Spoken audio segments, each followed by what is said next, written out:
Joining us now is our friend, and he is the one and only Dr. Jason Johnson, Senior Politics Editor for Politics365.com. Hello, Doctor. How are you? I'm doing fantastic. Good. Oh, I'm on one. Am I on one? Okay. Yeah, I'm sorry. I'm looking at the wrong camera. Anyway, well, welcome back. Oh, now I'm on. Okay. Welcome back. There it is. Now I'm on the right camera. Anyway, all right. So let's talk about this. Do you see this as something significant, something huge, or a big yawn? It's a mixture of both. As far as I'm concerned, this isn't Jesse Owens. This isn't Curt Flood.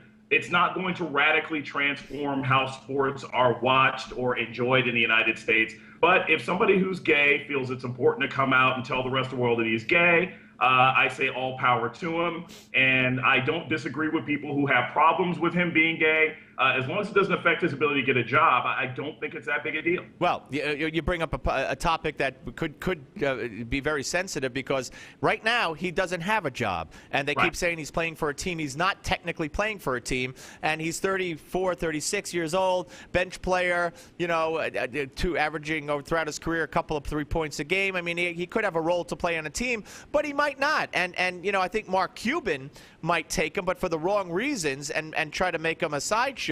But aside from that, if he doesn't get picked, I'm sure people will start saying, "Oh, it's because he came out." But you said you don't have a problem with people who have a problem with it. Explain. Well, for example, you've got Chris Broussard by ESPN, and he just came out and said, "Look, I think that being gay is a sin." I'm glad you brought that up, and I was going to save it, but since you brought it up, and I don't want to interrupt you, only to play the soundbite, let's listen to what Chris Broussard of ESPN said yesterday. This is Cut 25, guys. Personally, I don't believe that you can live an openly homosexual lifestyle or an openly premarital sex between heterosexuals. If you're openly living that type of lifestyle, then the Bible says you know them by their fruits. It says that, that's a sin. And if you're openly living in unrepentant sin, whatever it may be, not just homosexuality, adultery, fornication, premarital sex between heterosexuals, whatever it may be, I believe that's walking in open rebellion to God and to Jesus Christ. So I would not characterize that person as a Christian, because I don't think the Bible would characterize him as a Christian. All right. Now, I have no problem with what he just said, because it's his personal belief. He has every right to express it. Yet, and I don't think you do, so we're going to probably agree on this, yet the left and the media and ESPN had to apologize, I read, and it's just, there are calls for him to lose his job for this. Yeah, and I think that's ridiculous, and for several reasons. Number one, he is an NBA analyst. So this isn't Ben Carson. He's talking about something that is right within the area that he's supposed to be talking about as an NBA analyst. And the second thing is this: if people have a particular set of beliefs based on their interpretation of the Bible or the Torah or whatever it is that they believe in, that's their right. Unless he is saying that Jason Collins can't get a job, unless he's saying Jason Collins can't get a house in my neighborhood or can't eat at my table,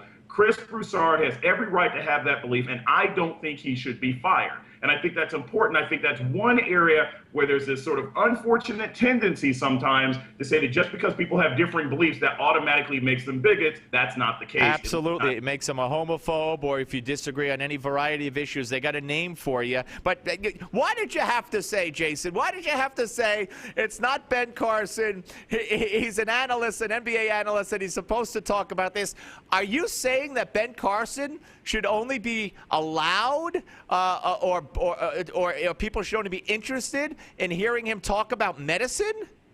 No, what I'm saying is, as an academic, see, when you're speaking as an ESPN analyst and you're talking about basketball, you're free to opine however you want. But if you are a college professor at a university, the university is affected by what you say. And therefore, you have to take into consideration your employer before you open your mouth.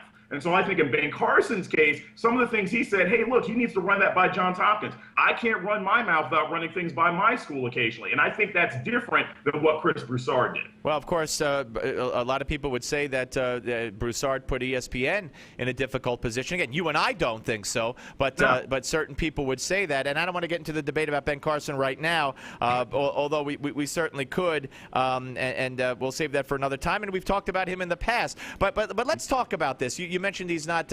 You didn't mention Jackie Robinson in there. So because you mentioned two others and said he's not, I forget who you mentioned. Then I'm assuming you agree with me again, and that this in no way, in fact, it's offensive to me as a white person. I can only imagine to black people to say that this is the gay Jackie Robinson. It's not, but that's for a couple of reasons. And I did mention Jackie Robinson. I mentioned Curt Flood. The reason is because no, you mentioned actually Jesse Owens, but go ahead. Oh, yeah, Jesse Owens. The reason is because of this.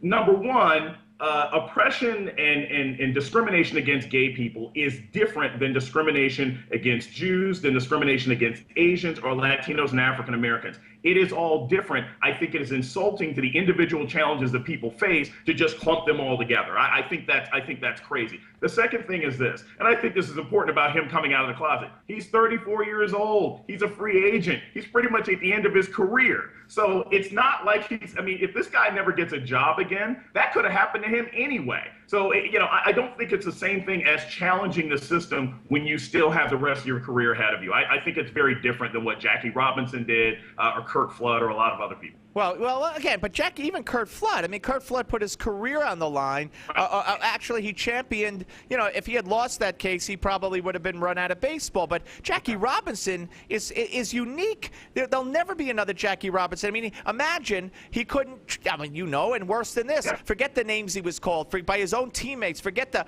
being thrown at and hit with pitches and everything. He couldn't travel with the team, eat with the team, stay with the team. I mean, there's never going to be another analogy that's a true analogy to Jackie Robinson. Yeah, and the other thing is there are laws in place now to prevent it from happening. I mean, to be perfectly honest with you, if Jason Collins joined a team and an NBA player wanted to be hostile to him or hit him or knock him over or call him names, there are laws about locker rooms, about workplace discrimination that would protect him from any of that abuse. And so it's not the same thing at all. Well, I'm glad you brought that up about the locker room, because tell me where you stand on this. To me, this is a problem with the military, and it's a problem. I had Wayne Besson, a friend of mine from Truth Wins Out, a gay group, and I said to him, look, I said, what about the players who may feel a little squeamish, a little uneasy, a little uncomfortable, knowing, again, not that the guy's gay, because they know they play with gay people, but a guy coming out saying, I am gay, and now I'm showering with you. Not that he's going to attack him, not that he's going to lust after him, just humility, whatever, natural feelings that, wait, I feel funny. And the guy said, and Wayne Besson said to me, oh, it's the same in all work establishments. I said, where else do people shower together? And he said, a lifeguard. I said, lifeguards are in bathing suits. So do you agree that it's a legitimate concern to have, or if a player objects and says, I feel uncomfortable, that player, A, will probably be attacked mercilessly, and B, he should have a right to feel uncomfortable? He has a right to feel uncomfortable. This is what I think is interesting. And I had to ask some friends of mine who are professional athletes and some people who are amateur athletes.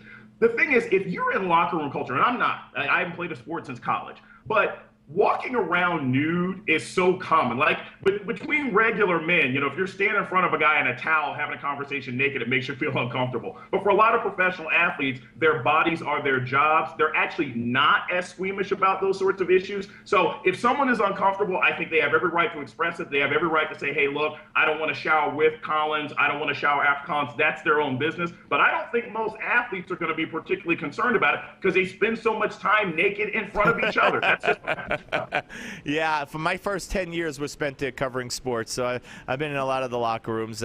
Anyway, listen, Jason, always a pleasure, my friend. We'll speak to you next week, I hope. Thank you. Anytime. Take care.